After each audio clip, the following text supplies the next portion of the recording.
Amados irmãos e irmãs, nesta sexta-feira em que, com toda a igreja, nós celebramos a morte de Nosso Senhor, sua oferta sacrificial pela nossa salvação, nós queremos fazer este nosso Bom Dia São Pedro, considerando justamente esse grande mistério da paixão de Nosso Senhor. Nós vamos tomar dois trechos do relato da paixão, um de Lucas e um de João. O de João nós vamos ouvir na celebração da paixão de Nosso Senhor hoje à tarde.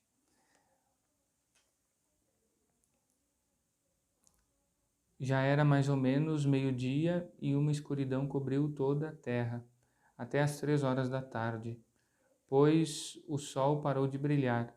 A cortina do santuário rasgou-se pelo meio, e Jesus deu um forte grito: Pai, em tuas mãos entrego o meu espírito. O texto de João. Depois disso, Jesus, sabendo que tudo estava consumado, e para que a Escritura se cumprisse até o fim, disse: Tenho sede. Havia ali uma jarra de vinagre.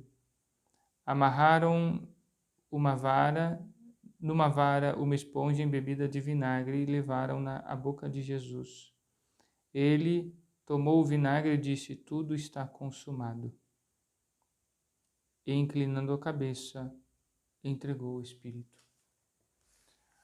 Amados irmãos e irmãs, nós estamos no momento derradeiro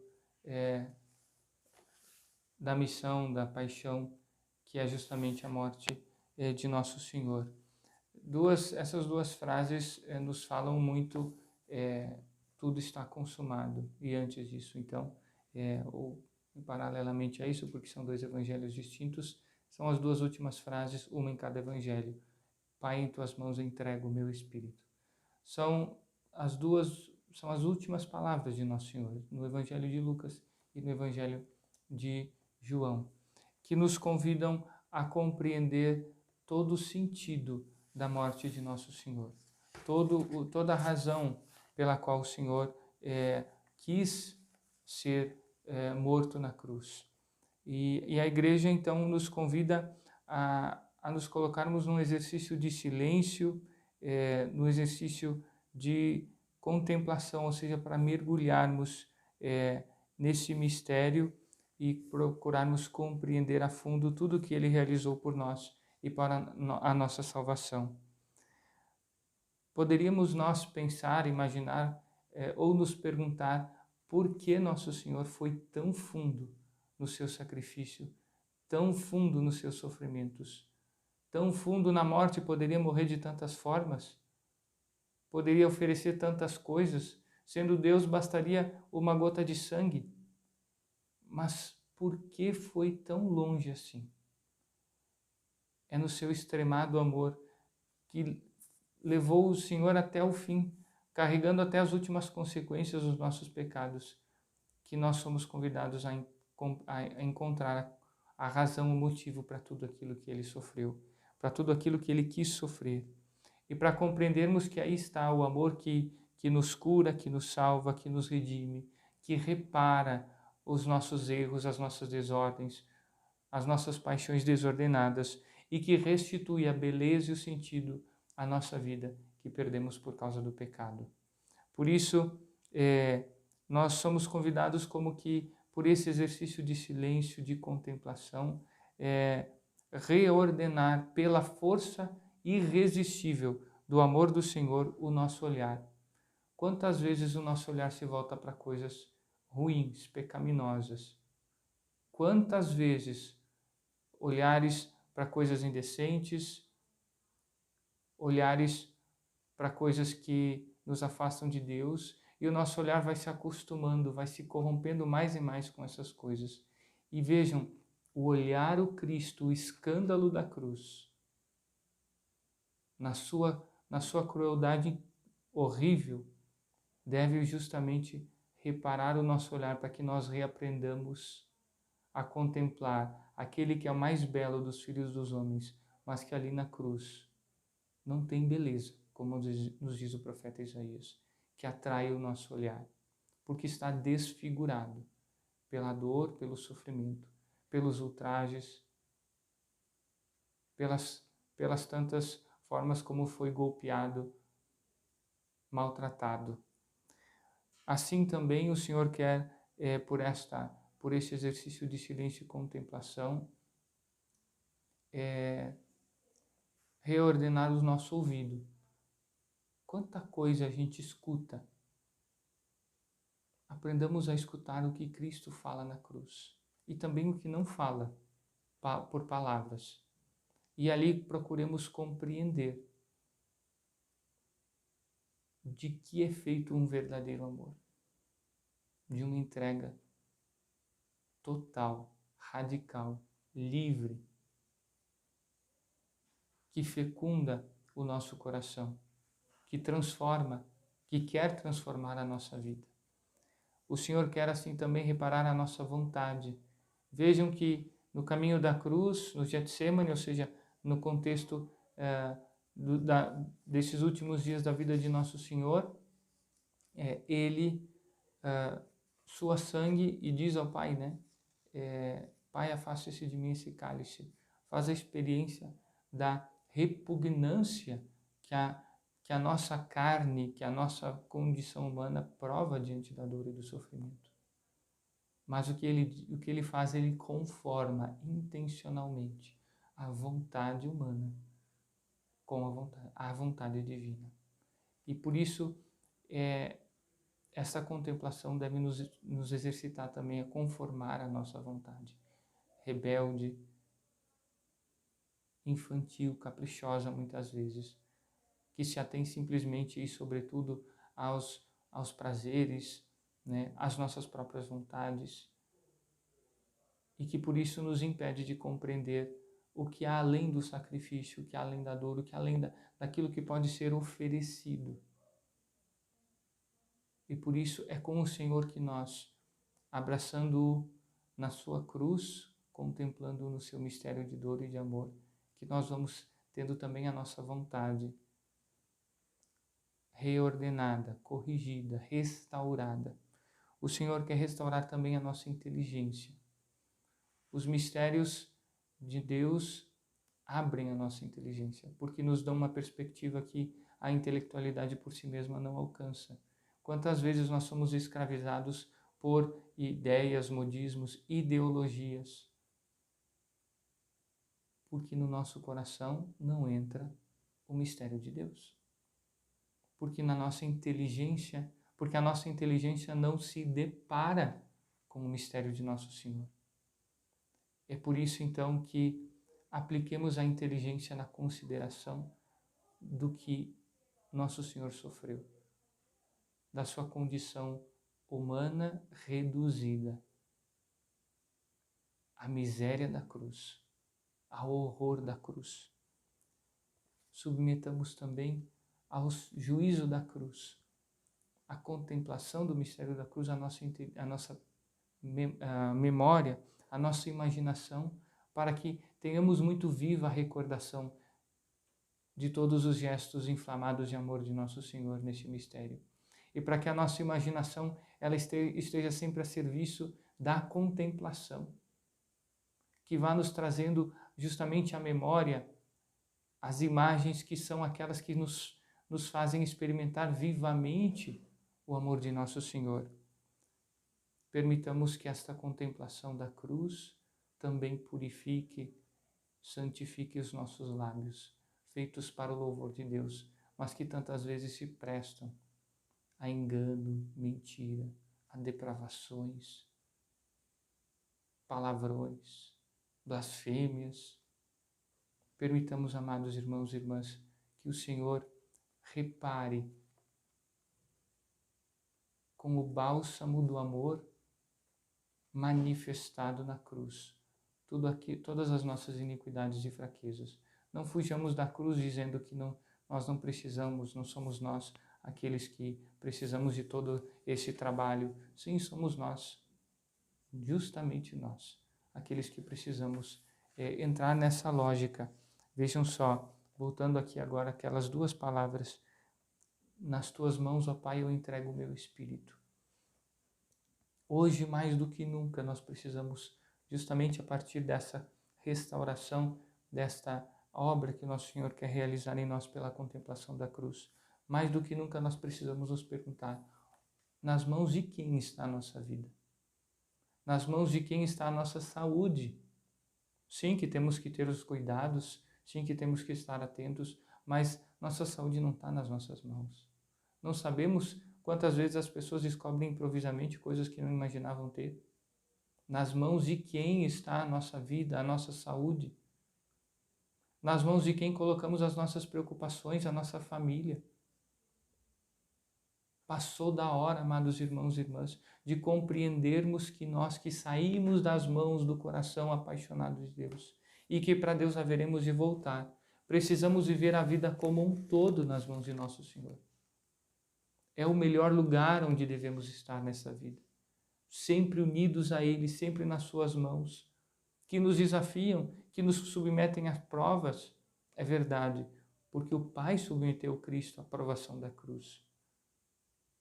Mas carregou Ele o peso e pagou Ele o preço dos nossos pecados, para que a nossa parte fosse apenas uma associação, o que significa muito, ao grande mistério do amor e da morte de nosso Senhor.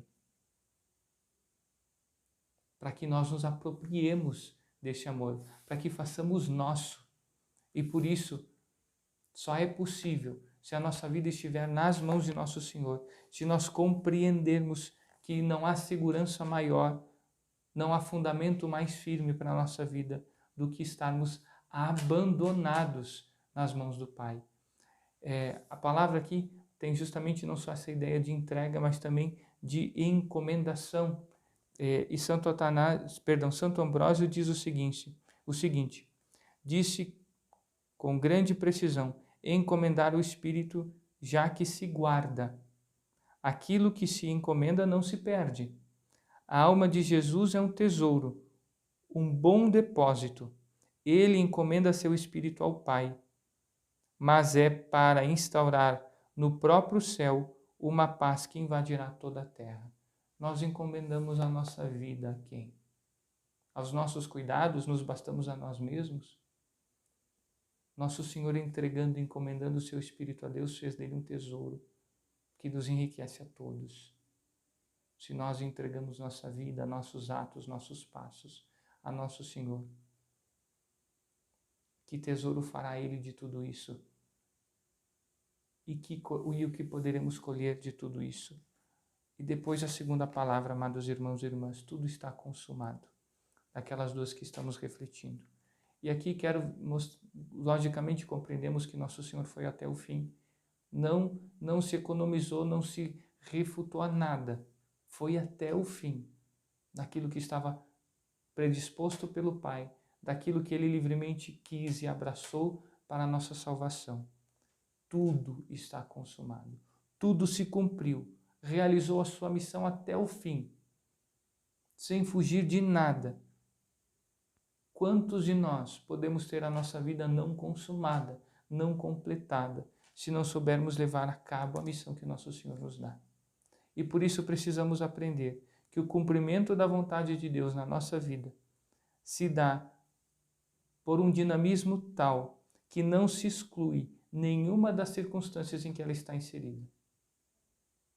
A vontade de Deus, ela ilumina os tempos obscuros, as decisões difíceis. Tudo é transformado e iluminado quando justamente nós acolhemos o mistério de Cristo. Peçamos, portanto, que a cruz nos fale, a cruz nos conduza e a contemplação dela converta nossa vida e o nosso coração. Louvado seja nosso Senhor Jesus Cristo, para sempre seja louvado. Muito amados irmãos e irmãs, esta é a preparação, ou seja, quanto mais densa e profunda for a nossa contemplação do mistério de Cristo, tão mais frutuosamente nós vamos poder com Ele ressuscitar. Essa sexta-feira é a nossa grande preparação para a ressurreição. Condensa e contempla todo o nosso esforço de toda essa quaresma que caminhamos até aqui. E, portanto, amanhã é o dia do grande silêncio. O Cristo morto, no silêncio do sepulcro, nos convida também ao silêncio. Nós silenciamos com a Virgem Maria, que nunca deixou de crer. ela sustentou a fé da igreja no dia da sepultura. E, portanto, amanhã nós não vamos ter o nosso programa Bom Dia São Pedro. Ficamos hoje e depois esperamos a grande explosão do Aleluia da ressurreição na Vigília Pascal. Convido a todos a que não percamos a oportunidade, presencialmente ou à distância, de participar.